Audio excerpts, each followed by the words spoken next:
Yan, nagatampo na ng ganun. Kagaya na sa distraction. Oo. Tsaka pag umuwi ako, tapos hindi ko siya yung una na. Di ba nakwento ko na sa'yo?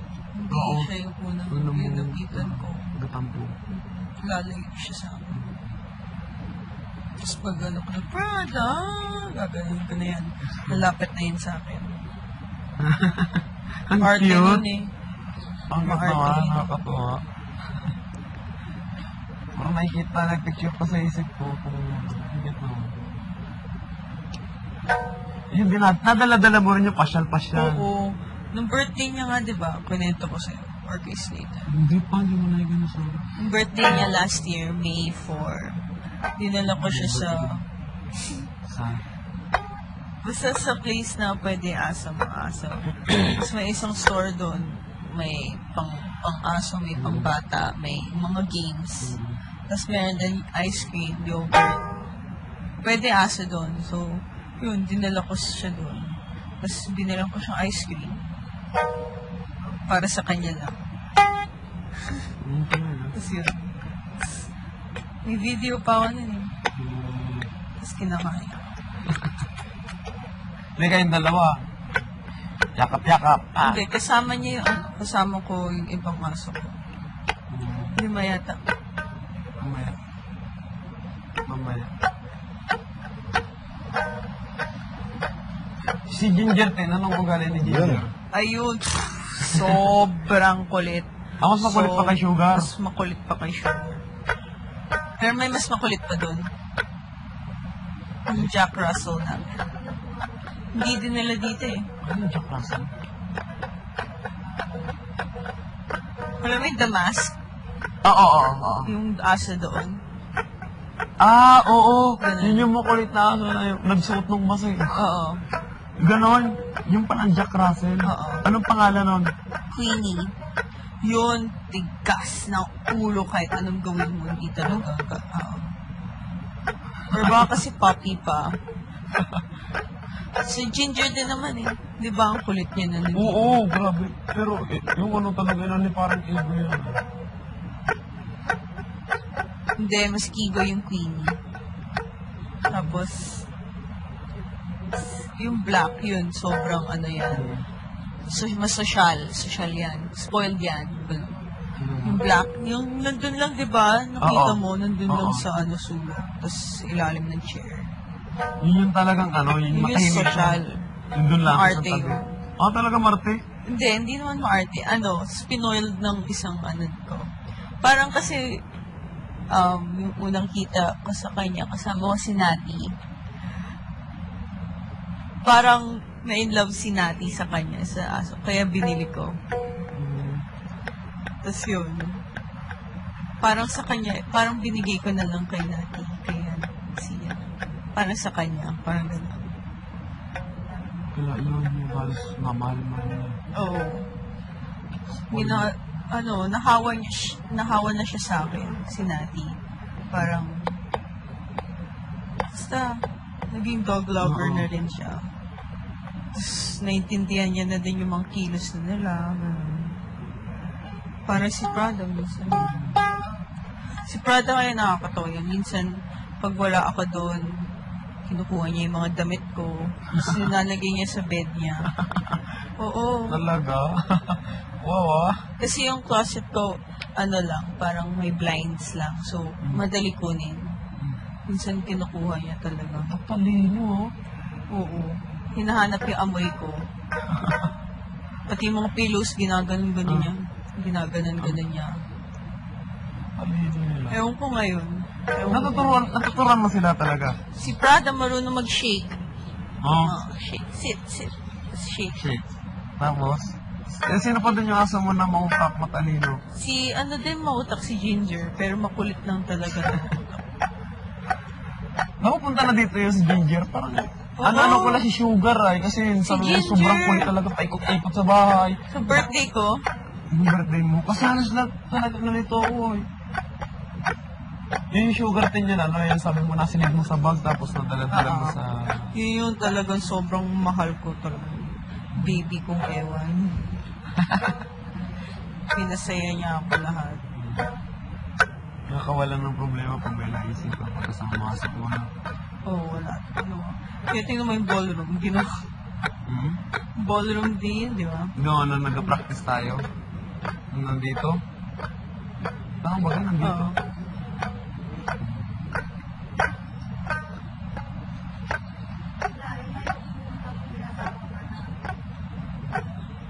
Ang cute ng chihuahua, gano'n lang. Malinis sila, pero... Tingnan. Loyal sila. Loyal na... Samo. Maamo. Yung isang aso. Yung black. Nalala mo yung black? O yung may dito ba na ibo dito, no? Yung siya yung unang-unang nakakita sa akin. Yung distraction.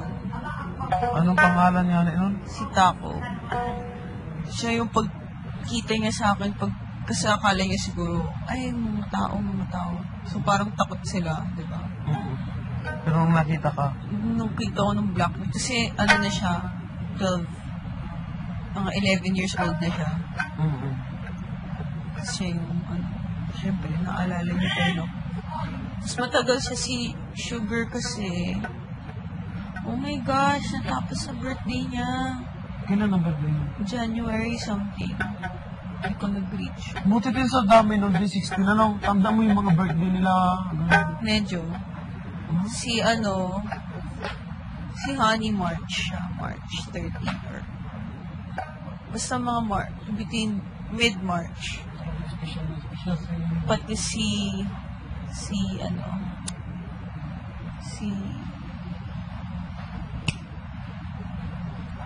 Pepper.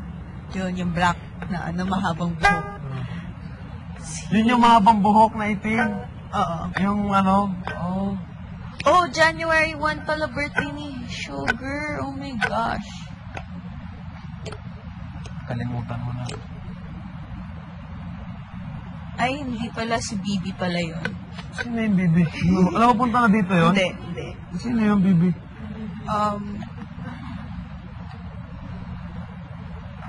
Basta halo siya ng isang aso namin. Bibi. Bibi. Sana ba? Ibang klase mga pangalan ng aso mo. Ginger. Sa Tagalog yun yung luya. Pepper ay yung paminta. Taco? Ano yung taco? Pagkain yun. Pagkain din. Bagay. Ano lang yung mga pangalan na yun? Maganda. Pero din kada aso mo may mga kwento kung bakit ko sila na tinawag na ganito, ganyan. Per batch. Per batch, ano ba? Parang, kunyari itong batch na baby ko,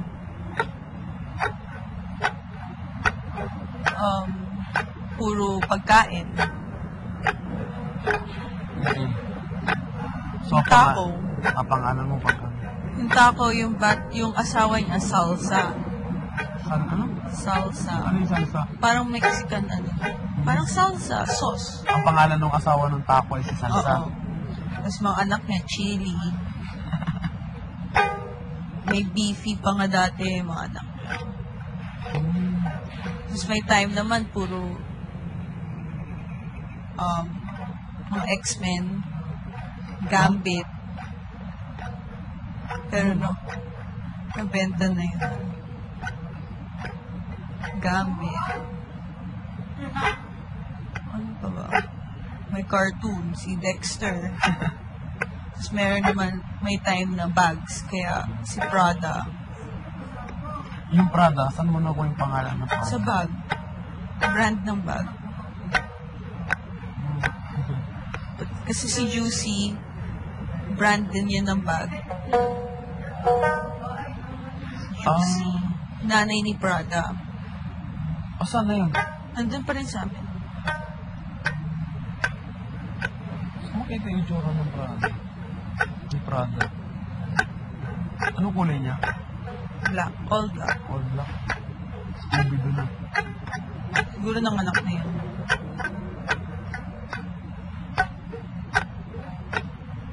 Kailan birthday ni Prada? May 4.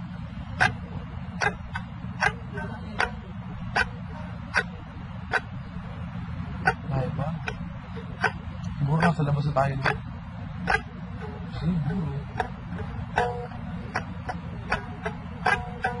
Sarap ng hangin. May puno ay.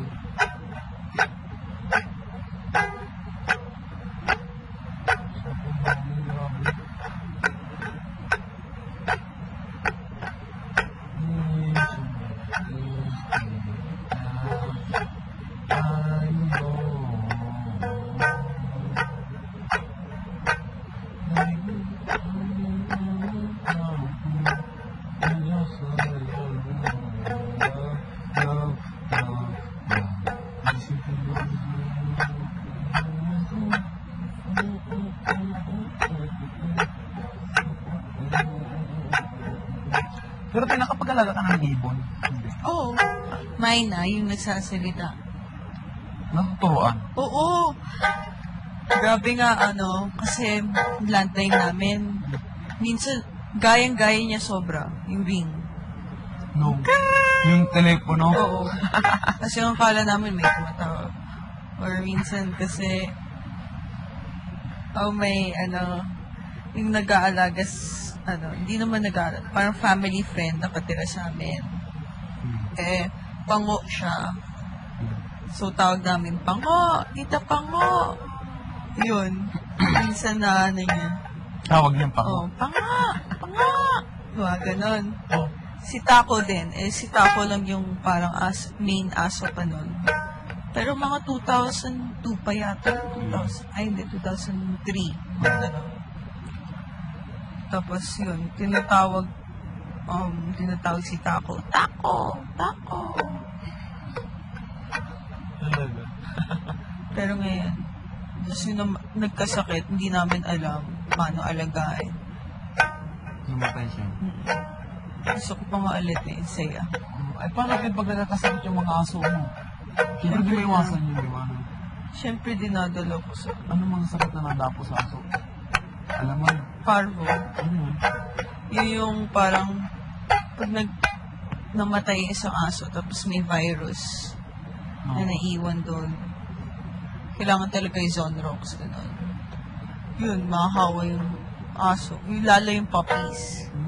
Kaya pag nanganganak sila, nasa cage lang talaga sila. Hindi separate na hiwalay na ninyo yung nanay nun sa mga anak. Hindi. Magkasama talaga sila. Oo. Magkahiwalay lang doon sa isang grupo ng mga aso. Oo. Kung nga rin, ang anak si Prada, hiwalay siya doon. Oo, kasi parang pag nagsama-sama sila baka magkahalo-halo.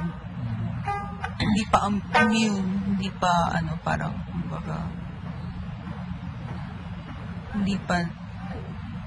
wala pang sila, virus sa katawan nila. Baka may kahit konting masamang virus lang na sila, magkakasakit yung mga puppies. Pero yung si Prada, yung batch ni Prada, 11 sila lumabas. Yung nanay, parang nag-iba yung ugali, parang naging mas wild.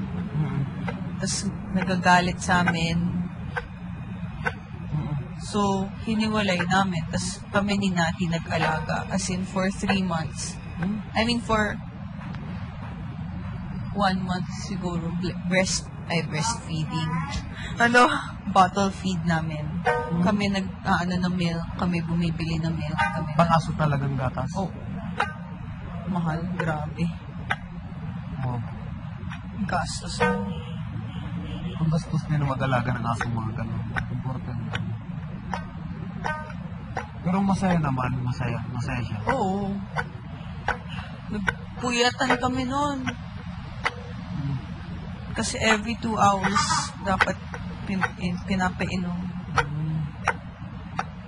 Paano yun pag yung malalaman mo mga anak na aso, alam mo? Kunwari si Prada, alam mo kung mga anak na siya ngayon o bukas. Oo. Paano? Sa araw nabilang mo.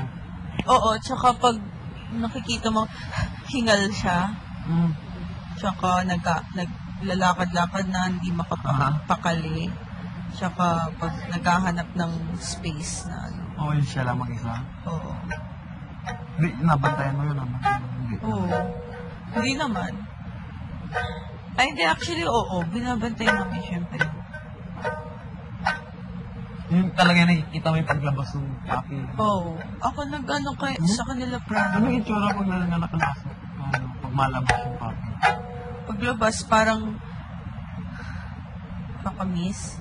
Parang ano. Sorry, tihin Hindi, mo. parang nasa... Paano Gusto ko ba? na ito. Parang kasi natuwa ako eh. Madulas siya na ano. Yung parang nakabalot pa din sa ano, parang Oo. may plastic na manipis. Oo, yun. Parang ganun din sa baka. Yung parang bigla siya magano. Oo.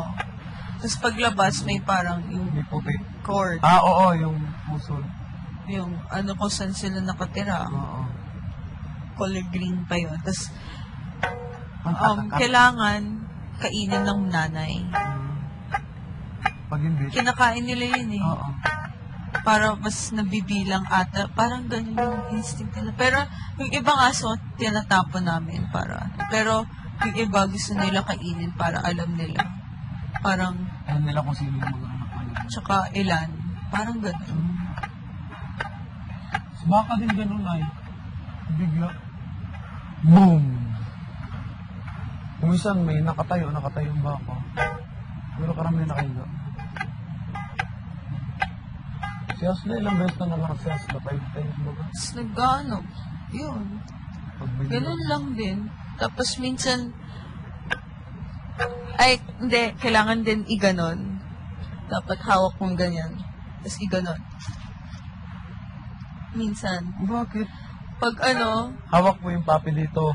pag hindi mo nakikita, pag hindi humihinga or something. Ah. Kasi may ano pa water, di ba? Oh. Ginagano. Para lumabas. Ganun mo. Oo. Hindi naman yung sobrang Oh, ganon. yung- parang parang bigla. smooth lang na ganon.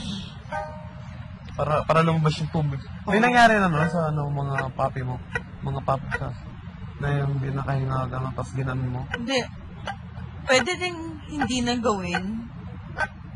Pero parang wala lang. Para safe. Parang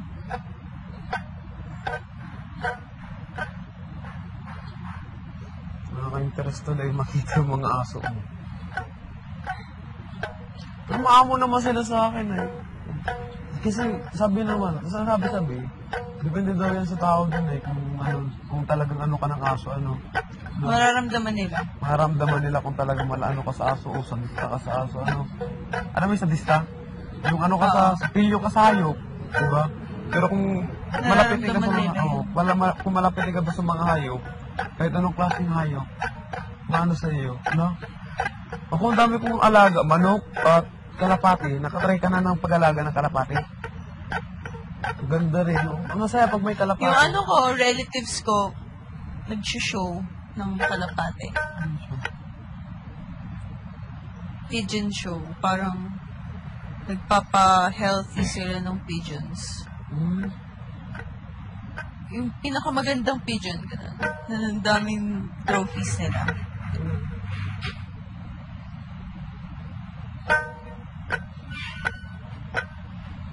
Jason.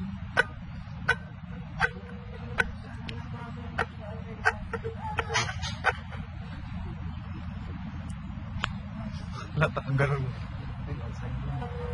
Hindi. Pansinin! Bawal yan! Aray! Tingin ko, may nandito na si Jason. Feeling ko din. Baka may papasok. Ano yun? Jason. Wow! Jason! Sabi na si Jason.